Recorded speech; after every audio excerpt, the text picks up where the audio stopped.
야담 능소화를 찾아주셔서 감사합니다. 구독, 좋아요, 알림 설정 꼭 눌러주세요. 옛날 한양 종로 저작거리에 비단 파는 처녀 소율이 살았습니다.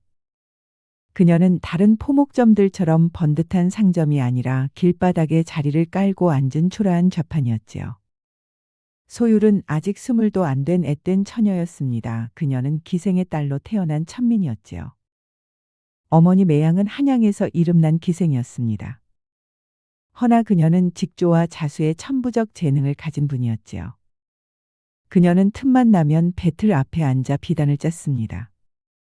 헌데 그 솜씨가 어찌나 뛰어났던지 양반과 안주인들이 몰래 술을 맡기곤 했었지요.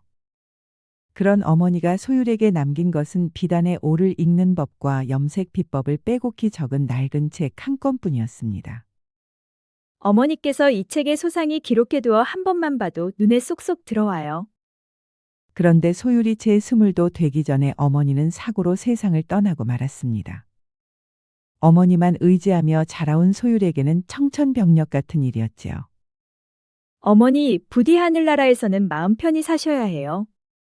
소율은 3일 밤낮을 울었습니다. 그녀의 눈은 퉁퉁 부어 있었지요. 소율은 어려서부터 어머니가 얼마나 마음고생하며 힘들게 살아왔는지 잘 알고 있었습니다. 밤이면 술 취한 사내들에게 뺨을 맞기도 하고 갖은 수모를 다 겪어야만 했었지요. 그래서 소율은 절대 기생만은 되지 않겠다고 다짐 또 다짐을 했습니다. 그런데 어머니가 죽자 기방주의는 소율에게 기생이 될 것을 강요해왔지요. 하지만 소율은 그 길만은 가지 않겠다며 한밤중에 기방을 뛰쳐나왔습니다. 그 후로 소율은 빨래 삭바느질 허드렛 일을 닥치는 대로 하며 한 푼 두 푼 모았습니다. 그리고 마침내 종로 한 귀퉁이에 작은 비단 좌판을 펼칠 수 있게 되었지요. 그렇게 그녀는 세상에 홀로 서기를 하고 있었습니다. 그리고 소율의 비단은 남들보다 특별한 면이 있었습니다. 지방에서 질 좋은 비단을 가져와 어머니의 비법으로 염색을 하면 10번을 빨아도 색이 빠지지 않았지요. 그러다 보니 양반과 아낙네들 사이에서 입소문이 나기 시작했습니다. 이렇게 한두 해만 더 열심히 하면 조그만 가게라도 하나 낼 수 있겠어. 소율은 오늘도 좌판을 열고 열심히 비단을 팔았습니다. 여기 보세요. 10번 빨아도 색이 빠지지 않는 좋은 비단이랍니다. 소율은 여느 때와 같이 비단 홍보에 열을 올리고 있었지요. 그런데 한 청년이 도포를 입고 하인들을 대동하여 소율의 좌판대 앞에 섰습니다. 청년이 좌판 위에 비단을 집어들더니 코앞으로 가져가 훑어보며 냄새까지 맡아보았지요. 아니 이걸 좋은 비단이라고 파는 거요? 예, 최상급 염색 비단입니다. 젊은 청년 서주는 비단 올 사이를 손톱으로 긁어보았습니다. 우리 고르지 못하오. 여기 이 부분은 경사와 위사의 간격이 들쭉날쭉하오. 게다가 이 남색은 쪽 염색이 아니라 중국산 값싼 염료를 쓴 것 같은데. 소율의 눈이 커졌습니다. 비단의 올과 염료까지 구분하는 사람은 처음이었지요. 이런 걸 최상급이라 하면 사기 아니요? 사기라뇨? 무슨 말을 그리 하시오? 손님들이 몰라서 속는 거지. 이건 중급도 안 되는 물건이요. 서주는 들고 있던 비단을 좌판 위에 툭 던져놓고 돌아가려 했습니다. 비단 장사를 하려면 공부를 좀 더 해야겠소. 그 말에 주변 상인들이 킥킥거리며 웃었습니다. 그럼 그렇지. 쬐그만 게 알면 얼마나 알겠어. 그것도 처녀가 말이야. 주변 상인들이 하는 말에 소율은 화가 났습니다. 이보시오. 잠깐만 멈춰보시오. 서준이 가려다 말고 뒤를 돌아보았습니다. 오리 고르지 못한 것은 맞습니다. 국내 지방 직조 마을에서 가져온 것이니까요. 하지만 이 염료가 중국산이라는 것은 틀렸습니다. 뭐요? 소율은 비단 한 귀퉁이를 물에 적셨습니다. 그리고 서준 앞에 내밀었지요. 값싼 중국산 염료는 물에 적시면 색이 바로 우러나옵니다. 그런데 이거를 한번 보시오. 한 방울도 색이 빠지지 않고 있어. 이것은 조선의 쪽잎을 매실 식초로 발효시킨 염료요. 세상 어디에도 없는 나만의 비법이요. 도련님은 올은 잘 보시면서 염색은 잘 모르시는군요. 비단 공부를 좀 더 하셔야 할 것 같습니다. 그 말에 주변 상인들이 크게 웃었습니다. 오, 센데 쬐만하다고 얕볼 처녀가 아니구만. 제대로 한 방 먹였어. 하하. 그 순간 젊은 청년 서준의 얼굴이 굳어졌습니다. 그러자 하인들이 당황하며 서준의 눈치를 살폈지요. 건방지군. 좌판 장사꾼 주제에. 틀린 것을 틀렸다 말하는 것이 어째 건방진 것이요. 서준은 할 말을 잃고 씩씩거리며 돌아갔습니다. 소율은 그의 뒷모습을 바라보며 중얼거렸지요. 뭐 저런 사람이 다 있어. 그런데 비단 오를 저렇게 잘 보는 양반은 처음이야. 그런데 도대체 저 사내는 누구지? 그런데 그때 옆좌판 상인이 소율에게 귓속말을 해주었습니다. 아이고, 낭자 이제 큰일 나버렸어. 저분이 누군지 아시오? 글쎄요, 본 적이 없어서 모르겠는데요. 저분은 바로 호판대감댁 외동아들 윤서준 도련님이시오. 그 말에 소율은 흠칫 놀랐습니다. 호판대감께 찍히면 장사를 접어야 할지도 모르오. 소율은 한숨을 쉬었습니다. 그래서 그렇게 버르장머리 없이 굴었단 말이요. 한편 서준은 집으로 돌아와서도 기분이 풀리지 않았습니다. 길거리 좌판 처녀에게 비단 공부를 더 하라는 말을 들었으니 자존심이 무척 상했지요. 건방진 처녀 같으니 좌판 주제에. 서준은 서재에 앉아 비단 한 조각을 꺼냈습니다. 아까 소율의 좌판에서 하인을 시켜 몰래 훔쳐온 비단이었지요. 서준은 비단을 물에 적셔보았습니다. 그러자 정말로 색이 한 방울도 빠지지 않았지요. 진짜 안 빠지네. 이런 염색은 처음 봤어. 서준은 비단 올 사이를 다시 살펴보았습니다. 올이 고르지 못한 것은 분명했지만 색의 깊이만큼은 금이당 최고급 비단보다 훨씬 나았지요. 올만 고르게 잡으면 이건 금이당 비단을 가뿐히 이길 수 있는 물건인데. 서준은 고개를 끄덕였습니다. 그리고 비단을 서랍에 넣고 문을 닫았지요. 그런데 다음날 아침 아버지 호판대감이 서준을 불렀습니다. 서준아, 큰일이다. 무슨 일이십니까, 아버지? 관용 포목 사업이 대실패했다. 조정에서 관리하던 비단 납품이 청나라에서 퇴짜를 맞았어. 비단의 염색이 모두 빠져 청나라 황실에서 조선 비단은 쓰레기라며 퇴짜를 놓았단다. 관영 포목의 염색이 모두 빠졌다고요? 그렇다. 이건 내가 추진한 사업이라 책임이 고스란히 내게 돌아온단다. 이번 일로 정적들은 내게 책임을 묻겠다며 벼르고 있는데 큰일이구나. 아버지 호판대감이 조정에서 난처한 상황에 빠진 것 같아 서준의 얼굴이 창백해졌습니다. 석 달 안에 청나라에 다시 보낼 비단을 만들지 못하면 나도 정치 생명이 끝이다. 해서 금이당치의 대방에게 맡겨봤지만 그자도 염색이 빠지는 문제는 해결할 방법이 없다고 하더구나. 그 순간 서준의 머릿속에는 시장거리 좌판에서 비단을 팔던 처녀가 문득 생각났습니다. 아버지, 제가 방법을 찾아보겠습니다. 석 달이다. 석 달 안에 청나라가 인정하는 비단을 만들어 보내야 한다. 알겠어요, 아버지. 너무 염려 말고 기다려보셔요. 서준은 무거운 발걸음으로 사랑채를 나왔습니다. 염색이 빠지지 않는 비단이라면 그 처녀가 해낼 수도. 다음 날 서준은 다시 종로 좌판을 찾아갔습니다. 소율은 서준을 보자 경계하는 눈빛을 보냈지요. 또 비단 흠잡으러 오셨소? 아니요, 오늘은 물어볼 것이 있어서 왔소. 무엇을 말이요? 당신의 비단, 그 색이 빠지지 않는 비법으로 대량 생산을 할 수 있어? 소율은 서준의 눈을 바라보았습니다. 오늘은 정과는 다른 눈빛이었지요. 대량이라면 어느 정도를 말씀하시는 거요? 비단 500필이요. 500필이요. 소율의 눈이 커졌습니다. 할 수 있어, 없어. 할 수 있는지 없는지를 말씀드리기 전에 먼저 여쭤볼 것이 있어. 왜 갑자기 내게 이런 제안을 하는 거요? 며칠 전까지만 해도 잡아먹을 듯 굴더니만. 서준은 잠시 말을 멈추고 한숨을 크게 쉬었습니다. 솔직히 말하면 내 아버지의 관영 포목 사업이 실패했소. 청나라에서 비단 염색이 빠진다며 퇴짜를 맞았소. 석 달 안에 만회하지 못하면 아버지께서는 파직당하고 말 것이요. 호판대감이 파직을 당한단 말이요? 그렇소. 나도 자존심이 있는 사람이요. 며칠 전 당신에게 무례했다는 것도 잘 알고 있어. 하지만 지금 아버지를 구할 수 있는 사람은 당신뿐이요. 소율은 한참 동안 서준을 바라보았습니다. 솔직하시군요. 거짓말로 될 상황이 아니니까.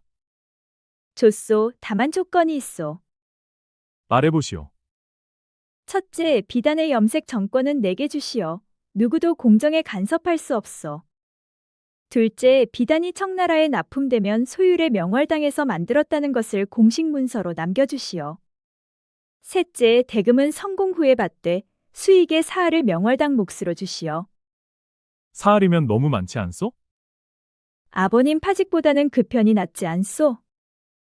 지금 조선에서 아버님을 구할 수 있는 사람은 나밖에 없는 것 같은데 어찌할 것이요? 서준은 당혹스러웠지만 달리 방법이 없었습니다. 아버님을 구할 수 있는 길은 이 길뿐이었지요. 좋소, 받아들이겠소. 그리고 한 가지 더 있습니다. 또 뭐요? 다시는 남의 좌판에 와서 비단 흠잡지 마시오. 아, 알겠소. 그제서야 소율의 얼굴에 미소가 번졌습니다. 그럼 우리의 첫 번째 거래가 성사되었소. 석 달 안에 반드시 해낼 테니 걱정 마시오. 소율은 비단 장사를 접고 즉시 움직였습니다. 500필의 비단에 색이 빠지지 않는 염색을 하려면 엄청난 양의 염료와 인력이 필요했지요. 소율은 곽씨 안악내의 염색장이 마을을 찾아갔습니다. 500필이라고? 그것은 우리 20명이 달라붙어도 석 달 안에 하기 빠듯해. 알고 있습니다, 아주머니. 그래서 사람을 더 구해드리겠습니다. 제가 마포나루 건너 광주리 마을 염색장이들까지 모두 모아오겠습니다. 그리고 매실 식초 발효 공정은 제가 직접 관리하겠습니다. 이번 것은 청나라 황실에 들어가는 물건이므로 품질 관리에 만전을 기해야 합니다. 결코 쉬운 일이 아닌데 잘 해낼 수 있겠어? 어떻게든 해내야만 합니다. 이건 제 인생을 걸고 하는 일입니다. 소율은 마포나루를 건너 광주리 마을까지 걸어가 염색장이 15명을 더 모았습니다. 그리고 서준이 대준 자금으로 쪽립과 매실 식초를 대량으로 확보했지요. 염색장이 35명이 밤낮 없이 일을 시작했습니다. 소율은 한 필 한 필 직접 품질을 검사하며 조금이라도 색이 고르지 않으면 다시 염색을 시켰지요. 그렇게 본격적으로 염색을 시작한 지 한 달이 훌쩍 지나갔습니다. 그 사이 200필의 염색을 마쳤고 소율은 지친 기색이 역력해 보였지요. 그러던 중 어느 날 서준이 작업장으로 찾아왔습니다. 진행은 어떻소? 200필은 완료했고 남은 300필은 2달 안에 끝낼 예정이요. 서준은 완성된 비단 한 필을 집어들어 살펴보았습니다. 비단을 물에 적셔보고 손으로 비벼보고 빛에 비춰도 보았지요. 그런데 비단은 흠잡을 곳이 전혀 없었습니다. 참으로 대단하오. 그걸 이제야 아셨소. 솔직히 처음에는 반신반의했소. 좌판 처자가 정말 해낼 수 있을까 하고. 그런데 지금 이 비단은 내가 본 어떤 것보다 가장 뛰어나오. 500필을 아직 다 마치지 못했으니 칭찬하고 싶거든. 500필이 다 끝난 다음에 해주시오. 거참, 아직도 내게 서운한 것이 남아있소? 어째 칭찬도 들으려 하지 않소. 그런 것이 아니라 사람이 자만해지면 실수를 하는 법이오. 그러니 500필이 모두 끝날 때까지는 한치의 실수도 용납되어서는 아니되오. 그 말에 서준은 멋쩍게 웃었습니다. 그녀는 생각보다 자기 자신을 관리하는 데 꽤나 철저했지요. 분명 다른 여인들과는 확연히 다른 면모를 가지고 있었습니다. 그런데 2달 반이 지나 500필의 염색이 거의 완성될 무렵이었습니다. 갑자기 큰 문제가 터지고 말았지요. 곽 씨가 허둥지둥 소율에게 달려와 말했습니다. 소율 낭자, 큰일 났소. 무슨 일입니까? 마지막 100필의 쓸 쪽잎이 도착하지 않았소. 뭐라고요? 쪽잎을 보내기로 한 전라도 상단이 갑자기 납품을 거부했소. 금이당 최대방이 그 상단에 돈을 뿌려서 우리한테 쪽잎을 팔지 말라 했다 하오. 그 순간 소율의 얼굴이 굳어졌습니다. 관영 포목 사업에 끼어들 수 없으니 최대방이 뒤에서 방해를 하는 것 같아요. 지금 다른 곳에서 쪽잎을 구하려 해도 시일이 너무 오래 걸릴 텐데 이를 어찌하면 좋겠소. 마감까지 남은 날이 며칠이지요? 열흘이요. 소율은 눈을 감았습니다. 그리고 잠시 후 천천히 눈을 떴지요. 쪽잎이 없으면 쪽잎 없이 만들어야지요. 뭐라고? 쪽 없이 남색을 어떻게 낸단 말이오? 어머니가 남겨주신 비법서에 또 하나의 방법이 있습니다. 쪽잎 대신 쪽찌꺼기를 재발효하면 더 진한 남색을 얻을 수 있습니다. 지금까지 염색하고 남은 쪽찌꺼기가 창고에 쌓여 있을 겁니다. 찌꺼기를 다시 쓴다고? 그게 가능하오? 어머니는 가능하다 하셨습니다. 저도 해보겠습니다. 소율은 밤새 쪽찌꺼기를 매실 식초에 재발효시켰습니다. 사흘이 지나자 놀랍게도 처음보다 더 깊고 진한 남색 염료가 만들어졌지요. 세상에, 찌꺼기에서 이런 색이 나오다니? 어머니께서 말씀하셨지요. 버릴 것은 없다고, 다만 쓸 줄 모를 뿐이라고.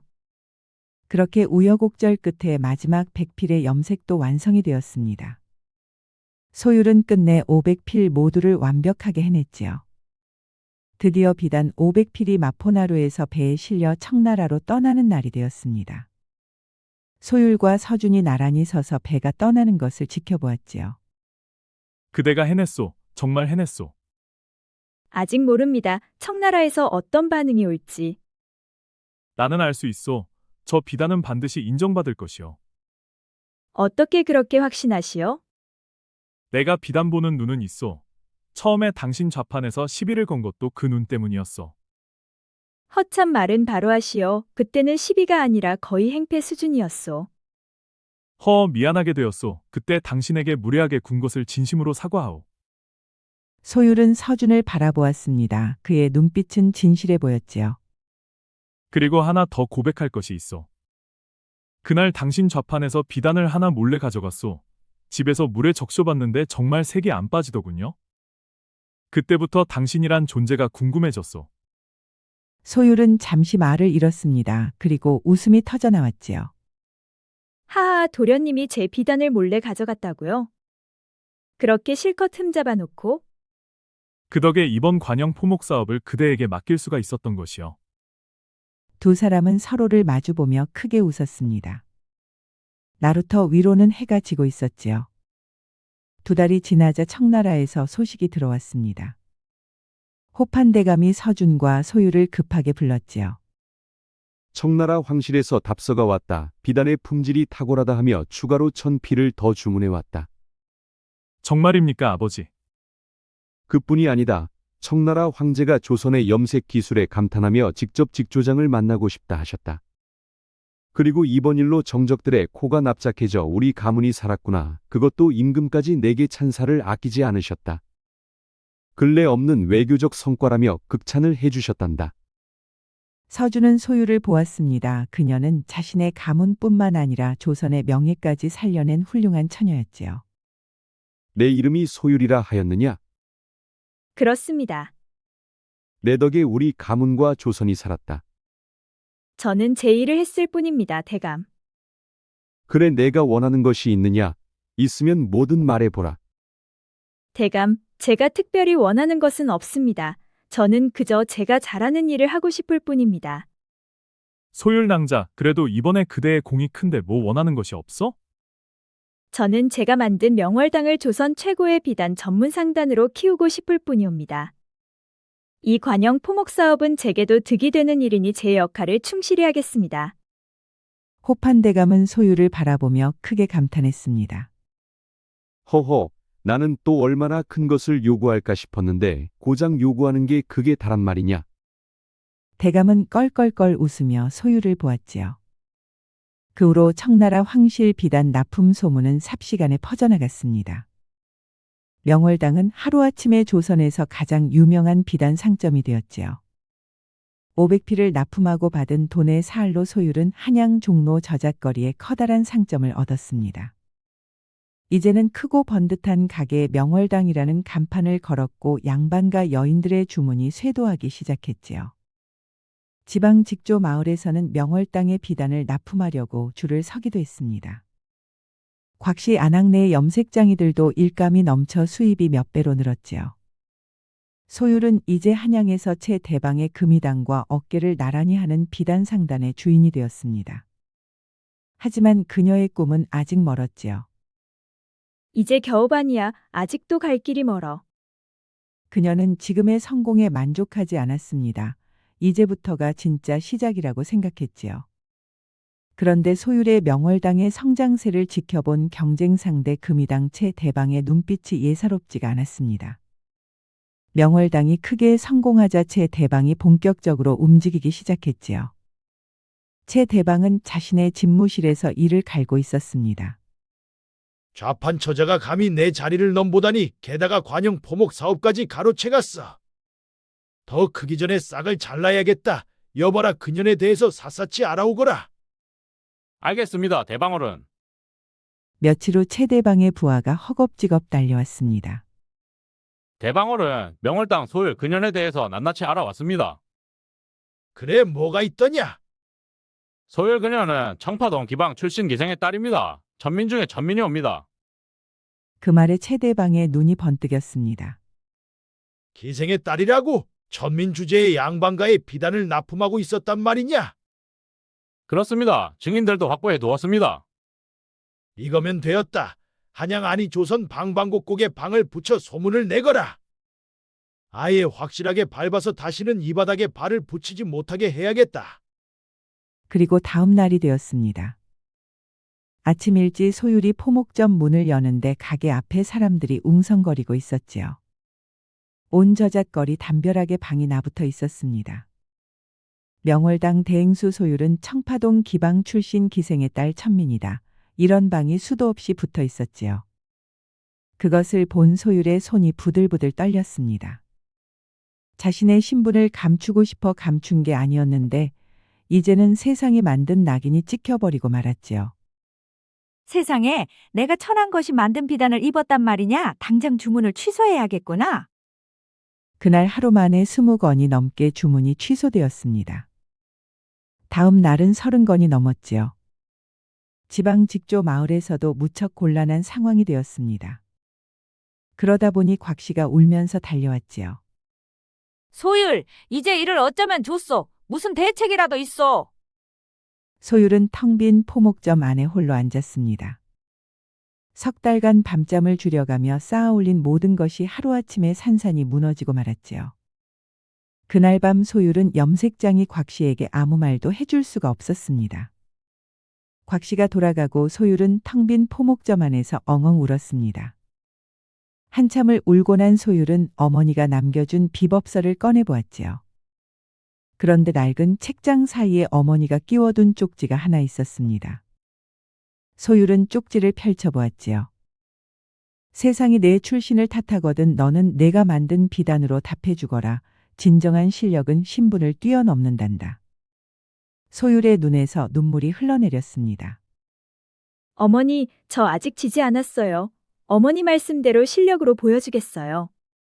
소율은 눈물을 닦고 일어났습니다. 최대방은 나의 출신을 자신의 무기로 삼았어. 나의 출신은 바꿀 수도 없어. 하지만 내 실력은 달라. 이것마저 최대방이 가져갈 수는 없어. 이제부터 진짜 실력이 무엇인지 비단으로 답해주겠어. 소율은 다시 두 주먹을 불끈 쥐었습니다. 그런데 그때 서준이 찾아왔지요. 이 시간에 어쩐 일이시오? 소문을 듣고 서둘러 와 봤소.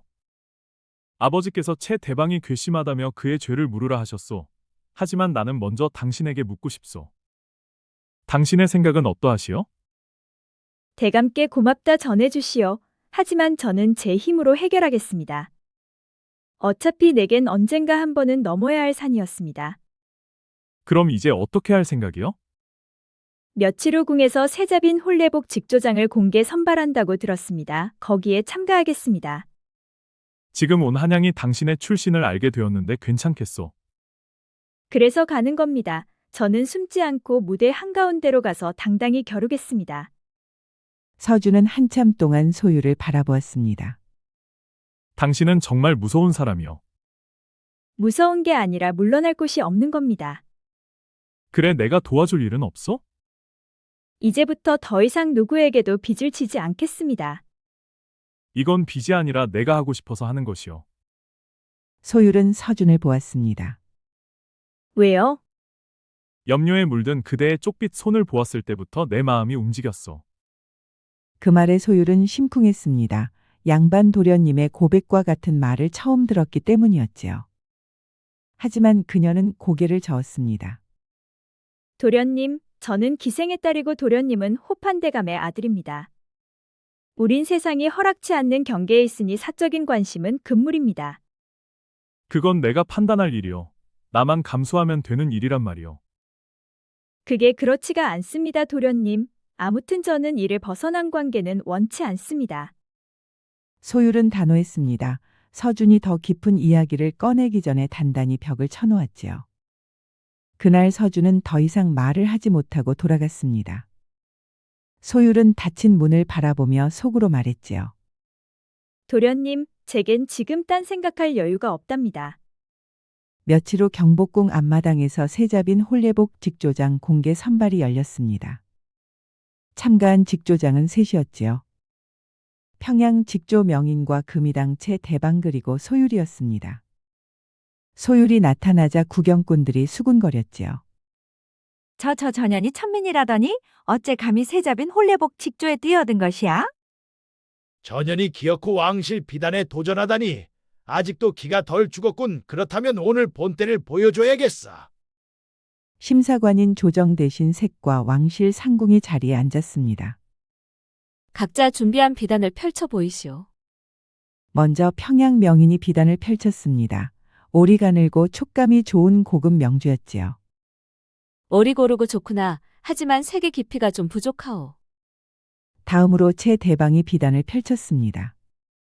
화려한 붉은 비단에 봉황 문양이 금박으로 찍혀 있었지요. 이것은 청나라 최고급 견사의 금박을 입힌 것입니다. 화려하긴 하나 금박이 세탁하면 벗겨지지 않겠소? 홀례복은 한 번만 입는 것이니 크게 문제가 되지 않습니다. 마지막으로 소율이 비단을 펼쳤습니다. 그 순간 대회장이 조용해졌지요. 하얀 비단 위에 은사와 금사가 교차하며 봉황 한 쌍이 수놓아져 있었습니다. 비단을 움직이자 봉황의 날개가 펼쳐지듯 하늘빛에서 연분홍빛으로 색이 변했지요. 이것은 어머니가 비법서에 남긴 쌍직 기법이었습니다. 비단 올 사이에 금사와 은사를 교차로 엮어 빛에 따라 문양이 살아 움직이는 것이지요. 어머나 세상에, 이것이 무슨 기법이오? 이런 것은 처음이요. 쌍직 기법입니다. 지금 이 기법을 할 수 있는 사람은 조선에 저 하나뿐이지요. 뿐만 아니라 이 색은 10번을 세탁해도 변하지 않습니다. 소율은 비단 한 귀퉁이를 물에 담갔다 빼며 시원해 보였습니다. 그러자 색은 꿈쩍도 하지 않았지요. 상궁이 다가와 비단을 직접 만져보았습니다. 이런 비단은 궁중에서도 본 적이 없소. 그런데 그때 최대방이 말했습니다. 잠깐, 저 처자는 천민 출신입니다. 어찌 기생의 딸이 왕실 홀례복을 만든다는 게 말이나 된단 말입니까? 대회장에 있던 사람들이 술렁이기 시작했습니다.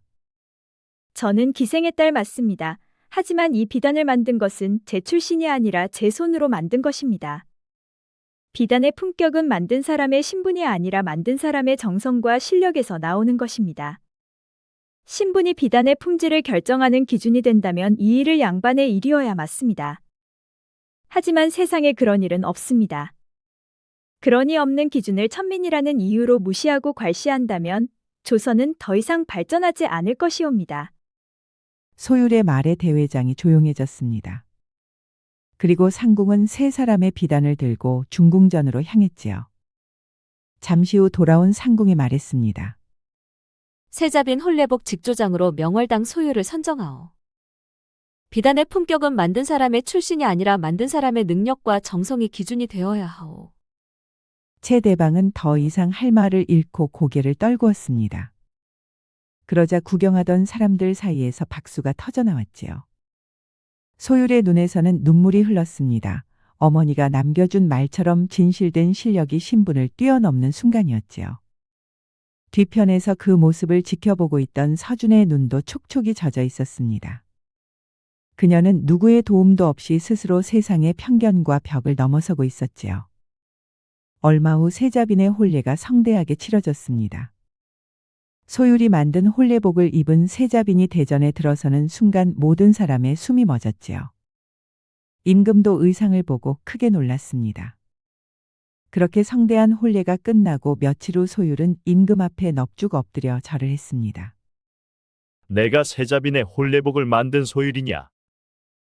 그렇습니다, 전하. 내가 비록 천민의 몸으로 태어났으나 놀라운 기술을 가졌다. 내가 염색한 비단이 청나라 황실에 들어가고 조선의 위상이 크게 올라갔노라. 너의 소원을 들어줄 테니 뭐든 말해보라. 전하, 저는 이미 큰 선물을 받았사옵니다. 천민이 만든 비단옷을 세자빈께서 입게 해주신 것은 제게 크나큰 영광이옵니다. 허참 그게 다냐? 뭐 더 원하는 것이 없느냐? 저는 그거면 되었습니다, 전하. 너는 욕심이 없구나. 그렇다면 내가 직접 상을 내려주마. 소율에게 특별 면천을 내려 중인의 신분을 주고 왕실 직조장 직첩을 하사하노라. 소율은 바닥에 엎드려 눈물을 흘렸습니다. 이제 더 이상 그 누구도 그녀를 천민이라 얕잡아보고 무시할 수 없게 되었지요. 성은이 망극하옵니다, 전하. 전하, 한 가지 청이 있사옵니다. 말해보거라. 쪽립 찌꺼기를 재발효하는 기법을 비롯하여 제가 가진 염색 비법을 조선 팔도 염색장이들에게 전수하고 싶습니다. 그리 되면 조선의 비단이 천하 제일이 될 수 있을 것이옵니다, 전하. 허허, 내 생각이 도 닦은 곳은 못지 않구나. 그럼 그리 한번 해보거라. 소율은 이제 중인이 되어 궐 밖을 나왔습니다. 소율이 나오자 서준이 기다리고 서 있었지요. 소율 낭자. 도련님 옷이었소. 다 지켜보았소. 조선 최고의 직조장들과 대결해서 당당히 이기는 것을. 그리고 임금께서 그대의 능력을 크게 치하하시는 것을 모두 보았소. 뿐만 아니라 그대의 비법을 모두에게 전수해 조선의 비단을 천하 제일로 만들겠다는 당신의 포부를. 그런데 정말 괜찮겠소. 비법을 전수하고 나면 그만큼 경쟁사들이 많아질 것인데. 나는 또 다른 체대방이 되기는 싫소. 내 꿈은 조선의 비단이 천하 제일의 비단이 되는 것이요. 소율의 포부 앞에 서준은 숙연해졌습니다. 그녀야말로 진정한 애국자였지요. 당신은 정말 내가 본 사람 중에 가장 멋진 사람이요. 소율 낭자, 당신을 놓치면 내 평생 후회할 것 같소. 나와 혼인해 주시오. 소율은 갑작스런 청혼에 당혹스러웠습니다. 하지만 이제는 그에게서 피하고 싶지는 않았지요. 그런데 도련님, 아버님 호판대감께서는 허락을 하시겠습니까? 만에 하나 아버지가 반대하면 나는 가문을 나오겠소. 이제 우리를 막을 사람은 아무도 없소. 네, 소율은 서준의 각오에 심장이 뛰었습니다. 당신은 빈손으로 모든 것을 만들었소. 허나 나는 모든 것을 가졌으면서 아무것도 만들지 못한 사람이요. 당신 곁에서 나도 처음부터 다시 시작하고 싶소. 소율의 눈가가 뜨거워졌습니다. 서준의 고백은 진실된 고백이었지요. 그렇다면 아버님을 먼저 뵙겠습니다. 저는 도망치듯 혼인하고 싶지는 않습니다. 아, 알겠소. 그럼 나와 같이 아버지를 뵈러 갑시다. 서준과 소율은 함께 아버지 호판대감을 찾아갔습니다. 아버지, 말씀드릴 게 있습니다. 저는 소율과 혼인하겠습니다. 만약 아버지가 반대하시면 저는 가문을 나가겠습니다. 호판대감의 얼굴이 굳어졌습니다. 그것이 내 진심이냐? 진심입니다, 아버지. 소율, 내 생각은 어떠하냐? 저는 도련님이 가문을 벌이는 것을 원하지 않습니다. 제가 비록 임금께 면천을 받았고 왕실 직조장이 되었다 하나 호판대감 가문에 들어갈 자격이 된다고 생각하지는 않습니다. 대감께서 지금 허락하지 않으시면 저는 기다리겠습니다. 언젠가 제 됨됨이가 아버님께 인정받을 때까지. 기다리겠다고? 그렇습니다. 호판대감은 한참 동안 소율을 바라보았습니다. 그리고 이내 만족스런 표정을 지었지요. 이미 너는 너의 됨됨이를 내게 보여주었구나. 그리고 내가 아니었다면 이 가문은 석 달 전의 끝이었다. 뿐만 아니라 나의 그늘에 기대지 않고 내 힘으로 결국 임금까지 움직였다. 그러니 뭘 더 볼 필요가 있겠느냐? 너의 혼인을 허락하마. 그 순간 서준의 얼굴에 환한 미소가 번졌습니다. 다만 한 가지만 명심해라. 소율이 평생 쌓아온 것을 서준 내가 무너뜨리는 일이 있어서는 아니 된다. 목숨 걸고 약속드리겠습니다, 아버지. 감사합니다, 아버님. 그리고 한 가지 청이 있습니다. 그래 말해보라. 저는 가문의 며느리로서 살아가겠지만 명월 땅을 놓고 싶지는 않습니다. 제가 제 일을 계속할 수 있게 해주실 수는 있겠는지요? 허허 그리하거라. 주상께서도 그리하기를 원하실게다. 다음에 꽃피는 봄 호판대감의 집에서는 성대한 혼례가 열렸습니다.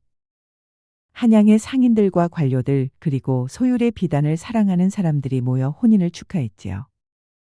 소율은 직접 자신의 혼례복을 지어 입었습니다. 허참, 불과 몇 해 전만 해도 종로바닥에서 좌판이나 깔고 장사하던 소율이 어느새 호판대감의 며느리가 되었구만. 어디 그뿐인가. 임금도 인정하는 왕실의 직조장이 아닌가. 사람 팔자 하루 아침에 달라지는구먼.